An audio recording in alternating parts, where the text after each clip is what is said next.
Good afternoon. My name is Brian O'Hara, B-R-I-A-N, O''H-A-R-A. I am the Minneapolis Police Chief. This has been a very difficult week for our community here in Minneapolis. As we continue to move along this difficult path of healing, I want the community to know that even in the face of evil, the Minneapolis Police Department and all of our law enforcement partners collectively stand together with you. We stand with our families that have been affected by this senseless violence, as well as with the parish community. We will continue to be here for all of you. The men and women of the Minneapolis Police Department who responded yesterday did not hesitate. At 8:27 a.m., 911 began to receive initial calls of shots being fired. By 8:31, a Minneapolis police officer in a regular uniform with no helmet, no SWAT gear, ran into the church and was met by a parishioner who directed him towards where the gunman had been. The parishioner later told me that was the first time that he, the children, and others there had any sense that they might be safe and survive. The members that responded yesterday exemplified the motto that is on the Minneapolis Police Squad cars: to protect with courage and to serve with compassion. All of our law enforcement partners, first responders, and many children, members of the school staff, and parishioners of Annunciation Catholic Church all showed incredible courage yesterday in the face of unspeakable horror. As the investigation continues, we will continue working alongside our county, state, and federal law enforcement partners as we continue to be critical as we piece together exactly what happened. At this time, we have identified a total of 20 victims that had injuries resulting from gunfire, including the 8- and 10-year-old who were killed yesterday. 15 of the injured are children between the ages of 6 and 15. 3 of those injured are adults in their 80s. Those who remain hospitalized need all of our support as we continue to pray for a speedy recovery for all of our victims. During the processing of the scene at Annunciation Church yesterday, 3 shotgun shells were recovered, along with approximately 116 rifle rounds. 1 live round was recovered from a handgun that appears to have malfunctioned as the shooter attempted to use it and became stuck in the chamber. There were 4 search warrants that were executed yesterday. 1 at the church, the others were executed at residences believed to be associated with the shooter. One of those residences was in the city of Minneapolis, a second one was in Richfield, and a third one was in St. Louis Park, which are both bordering municipalities. Additional evidence was recovered as a result of these warrants. Literally hundreds of pieces of evidence have been recovered thus far, which include electronic devices that will be further searched and processed. It now becomes our job collectively with all of law enforcement to process that evidence. And so this investigation will continue, and we will follow all of the evidence to its logical conclusion.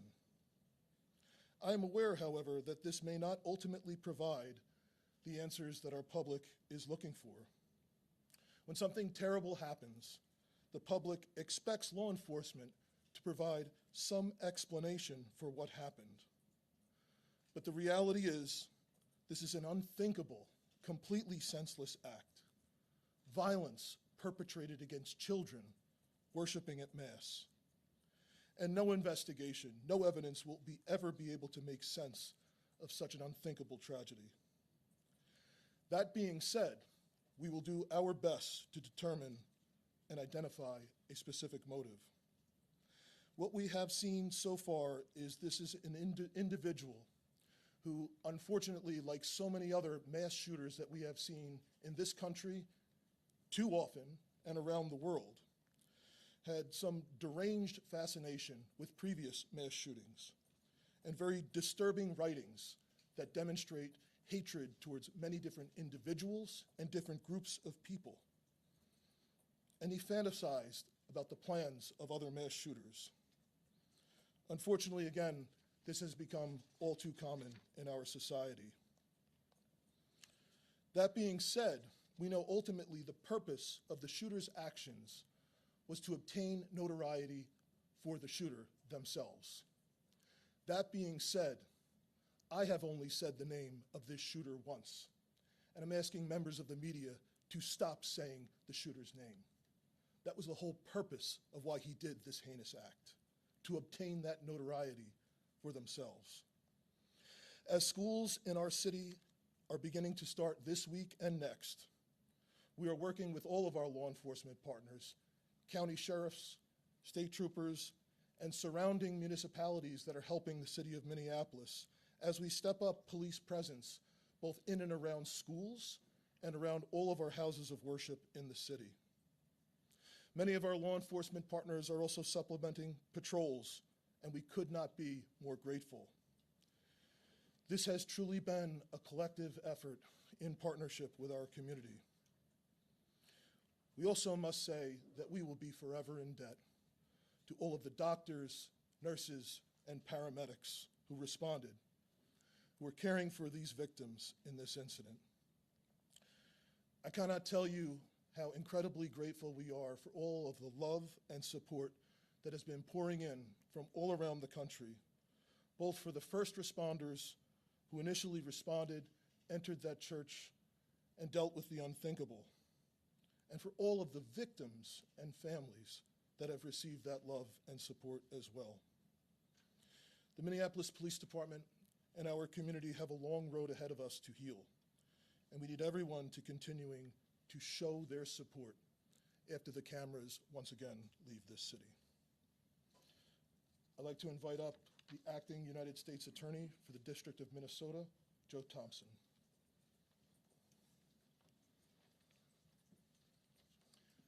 Good afternoon. My name is Joe Thompson. I'm the Acting United States Attorney for the District of Minnesota. Yesterday, Minnesota was attacked. It was an attack first and foremost on our children and our families, an attack at a school and in a place of worship. It was also an attack on our city, our state, and our country. The U.S. Attorney's Office, the FBI, ATF, and other federal law enforcement are working with state and local partners to investigate this heinous act. Our investigation is twofold. First, we are seeking to confirm what we believe to be true, which is that the shooter acted alone and that no one else was involved, that the threat died with the shooter yesterday. We believe that to be true, but we'll leave no stone unturned to ensure the safety of our community. Second, we are investigating the motive, why and how this happened. The shooter left behind hundreds of pages of writings that describe the shooter's plan, writings that describe the shooter's mental state, and more than anything, writings that describe the shooter's hate, pure, indiscriminate hate. The shooter expressed hate towards almost every group imaginable. The shooter expressed hate towards Black people. The shooter expressed hate towards Mexican people. The shooter expressed hate towards Christian people. The shooter expressed hate towards Jewish people. In short, the shooter appeared to hate all of us. The shooter's heart was full of hate. There appears to be only one group that the shooter didn't hate, one group of people who the shooter admired. The group were the school shooters and mass murderers that are notorious in this country. The shooter idolized some of the most notorious school shooters and mass murderers in our country's history. I won't name them, just like I won't name the shooter. They don't deserve to have their names remembered. As I said, the shooter left behind hundreds of pages of writings. There is a lot to digest, and we'll know more in the coming days and weeks as we've had an opportunity to go through them. But reading them, one thing is clear. and it's going to be hard to hear, but it's important to the question of why this happened. More than anything, the shooter wanted to kill children, defenseless children. The shooter was obsessed with the idea of killing children. The shooter saw the attack as a way to target our most vulnerable among us while they were at their most vulnerable at school and at church. I won't dignify the shooter's words by repeating them. They are horrific and vile. But in short, the shooter wanted to watch children suffer. Yesterday was a tragedy for the city and our state. My heart goes out to the entire Annunciation community. Their loss is unimaginable. I want the state of Minnesota to know that when a tragedy like this occurs, we all stand together. Federal, state, and local law enforcement work together side by side. The FBI, the ATF, the BCA, Minneapolis Police Department, the Hennepin County Sheriff's Office, the Hennepin County Attorney's Office, including their victim advocates who have been working with the families yesterday and today. The list goes on. This has been a tough summer for Minnesota, but I take heart knowing that we all stand together in confronting this evil. Thank you. I'll turn it back to Chief O'Hara. We'll open it up for some questions and answer what we can. The FBI Director Kash Patel put out some details today, including that there was a threat against President Trump, that there were some messages such as Israel must fall and free Palestine, and that it is being investigated as a hate crime, and there's evidence of a hate crime. Can you speak to what the FBI Director put out? I haven't talked to Director Patel, but certainly there's evidence of hate. As I mentioned, the shooter expressed hate towards many groups, including the Jewish community and including President Trump. So obviously, as in most cases where there's a mass shooting at a house of worship or a school, federal law enforcement will work with state and local law enforcement to investigate to make sure what happened. We know what happened and we prosecute as appropriate. I would just add to that, Matt, that there is no question in this case that this shooter intended to terrorize the children, the school members of the school community, the parishioners were inside of that church. So whatever label we want to put on it is regardless of the fact that it is very clear that this shooter had the intention to terrorize those innocent children. Sorry. One of the manifestos, I guess, mentions a belief that the shooter was under an FBI investigation. Is anyone able to say whether or not that's true, or whether this person showed up on any watch list or any federal radar at all? Yeah, we did a check of all of our holdings, the FBI holdings, and he was not in our holdings prior to this incident, so we didn't have anything on him at that time. Okay. And is there any kind of mental health diagnosis that anyone is aware of? There is no diagnosis that I'm aware of that I can share. I can tell you we are not aware of any state-ordered mental health commitments for this individual. Chief, could you talk about, we're hearing some new details come out about the moments inside the church. Yes. About the doors being locked and how that might have protected some kids. Could you talk to us about that? So the question was about the doors being locked at the church. Annunciation Church had a practice that once Mass began, they locked the doors of the church. This incident occurred shortly after the Mass was beginning. So there's no question that the fact that the doors were locked likely saved additional lives. At the same time, we also know that the shooter intended to barricade and did barricade the doors on the same side of the church where the shooting occurred. So what's particularly heinous and cowardly about this is these children were slaughtered by a shooter who could not see them. He was standing outside of the building, firing through very narrow church windows on the level where they would line up with the pews. And even ultimately, when he got to the rear of the church, was an entryway that's basically all glass, and fired out the window where a person could walk in, ultimately did not walk in. When you say doors were locked, is that from the inside or from the outside? Like you're inside and you can get out, but you can't get in from the outside? The question is about the doors being locked. Yes, the doors were locked intentionally by the church from the inside, and that's a practice that they had in place once Mass had begun. Given his social media postings, troubling post, admiration for previous school shooters, why was he able to obtain a weapon of that magnitude? So the question was, due to previous social media posts, why was the individual able to obtain a weapon? We have nothing in the evidence that we have acquired so far that would indicate that he is a person that he did not lawfully purchase these weapons. He did not have a criminal history. The only thing that we are aware of is a traffic ticket. He did not have any state-ordered commitments for mental health. So of everything that we have seen so far, it did not rise to the level where he would have been a person prohibited from purchasing a firearm. Can you confirm if the shooter went to the church weeks prior, and if so, how long before the shooting happened? So Uba's question was if the shooter did go to the church weeks prior. We cannot specifically confirm that at this time, but that is obviously a part of the investigation. Even though it's all about his connection to the church and school. Yep. So the question was the connection of the shooter to the church and school. We do know that the shooter did attend Mass there previously. The shooter did attend school.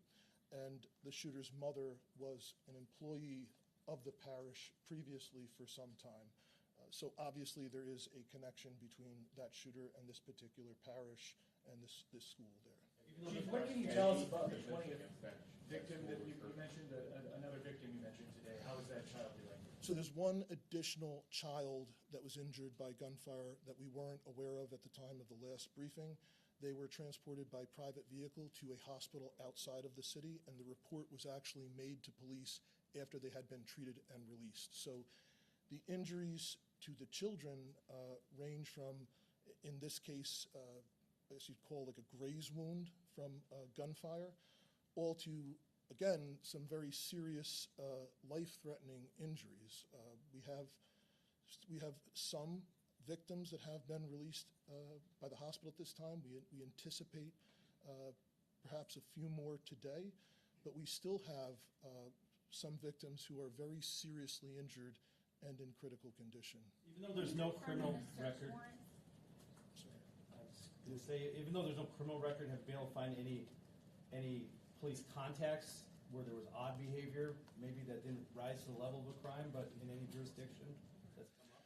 So the question was police contacts with odd behavior. There's nothing in Minneapolis where we did not have previous police contacts with him. Is there anything more you can say today on the name change issue? I know that yesterday you didn't confirm that, but I know it's out there. Is there anything more you can reveal just about? So the question was about the shooter's name change. We are aware that a few years ago, I think 2019, the shooter did have their name changed. We can confirm that, yes. I know Luke kind of asked it, and the FBI spokesperson talked about it too. Had any law enforcement you found made contact with the shooter's family previously to what happened yesterday?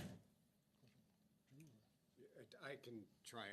For everybody, I'm Drew Evans, Superintendent of the Minnesota Bureau of Criminal Apprehension. It depends on specifically what you're asking. We're aware of some reports in the past. We are gathering those reports now. There will be additional information that we'll be able to share down the line. But as the chief noted, and we think what is important in this and related to the question, this individual was not arrested for anything that would prohibit them from being able to purchase a firearm. There is not substantive police contact with this individual that would have raised concern to the level that would lead us to believe this sort of a situation would happen today. The social media, in terms of your question for that, just to be clear, to level set for everybody, there is a specific criteria in terms of how an individual can purchase a firearm legally in Minnesota. If those posts and information, I'll share it for everybody that we want to know going forward, this obviously is a terrible tragedy. We need the help of the public and everybody else if there's concerning social media behavior by anybody, or that there's concern in their community that they are contacting their law enforcement so that we can adequately address that in the process. That did not happen in this case. In terms of the evidence found with the search warrants, were you able to recover additional guns, and if so, were those registered and also legally purchased? So the question was, in regard to the search warrant, were additional weapons recovered? The answer is no. Only the 3 weapons that were recovered at the scene, a 5.56 millimeter rifle, a shotgun, and a pistol, and all 3 were used during this incident. Chief, any history of gun training? Because the shooter seemed fairly accurate. We're not aware of, at this time, any history of gun training. In the evidence that you have recovered, has the shooter expressed any grievance against that particular church? So the question was any specific grievance against the church. We mentioned there is a connection to the parish, a connection to the school, but we have not identified a triggering event or a specific grievance against the church that you could point to say this is the reason for why this happened. Chief, I just want to clarify something you said. Did you say that the shooter attended Mass in the weeks before the shooting? I did not say that. So the question was, did the shooter attend Mass in the weeks before? We know that previously the shooter had attended that parish and had attended that school when they were younger. Is there anything, any evidence that this person was radicalized or part of some online groups or anything like that that would have inspired this behavior? Yeah. So the question was if the individual was radicalized, I guess, for a specific cause or a part of some online groups. And the answer is no, we have not found evidence of that, other than, again, just this fascination in general with many, many different previous mass shootings, mainly in this country, but also some from around the world. Chief, any evidence to indicate why this particular church, just to kind of follow up on what I was asked, why this particular church was chosen as the target and not somewhere else? So Matt's question is the question, why this particular church? And other than the obvious, which we have said, the connection to being from that church, being from that school, mom having worked there, we have not found a specific trigger for why to target the children at this church. On that note, though, did the shooter seem aware that there was going to be this Mass at this time, that the kids would be there at that time? Other than the obvious that they showed up and shot. Yeah. So the question was, was the shooter aware of this Mass at this church? The answer would be yes. This was a daily Mass, but this was special in that the children were attending to celebrate the first week of school, the beginning of a new school year. Chief, are you able to give us an update? I know we heard this from HCMC this morning on the injuries. Who's hospitalized, how many, severity, and you did mention that you expect some other kids to be released today. So the question was total number of victims who remain hospitalized. I do not have information that would have to come specifically from the individual hospitals. Again, I know that some victims have been released, and I believe HCMC mentioned at their press conference earlier that they anticipate a couple more may be released today. But I know both at HCMC as well as Children's Hospital that there remain patients who are in critical condition. Chief, you've had more than 24 hours to kind of absorb this and kind of process this. Your thoughts on this as we kind of move forward where we are right now? So the question was, over the last 24 hours, for my thoughts on where we are and moving forward. I think we had dozens of police officers that responded, that entered there. I shared a story that one parishioner had shared with me of the relief they had seeing an officer running in towards the danger. And I know from dozens of officers who did respond that ran into the church and saw the unthinkable with all of these children so seriously injured, and other children that had blood on them, from not because they were injured, but because of blood that was shared from other kids. And just how confusing it was for the officers, because no one knew if there was specifically just one shooter, if there were perhaps improvised devices that were there to go off. So I think the officers, and that were then joined by state troopers and county sheriff's deputies and all of federal law enforcement officers and others that responded very, very quickly, and I just think did an incredible job at trying to ensure that the threat was eliminated, there were no additional threats, but also trying to triage as quickly as possible and get the injured to the hospital. And I think EMS, all the first responders, did an amazing job. And I think going forward, we're going to learn countless stories about many children and the heroic acts that children there did. as well as staff members and other parishioners. So I know this is, incredibly horrific and just an unthinkable situation, but despite all of that, I think there's going to be countless lessons of bravery from young children all the way up to elders in our community. All right, we'll take one more, perhaps from somebody who's not yet had a chance. Chief, have you Is that you? spoken? I think I have, but have you got that one? Yeah, go ahead. Go ahead. Yeah, have you guys spoken with the shooter's parents, and have they said anything about past mental health history?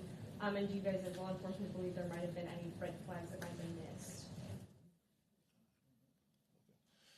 So the question was, have we spoken to the shooter's parents, and if there were any red flags that may have been missed?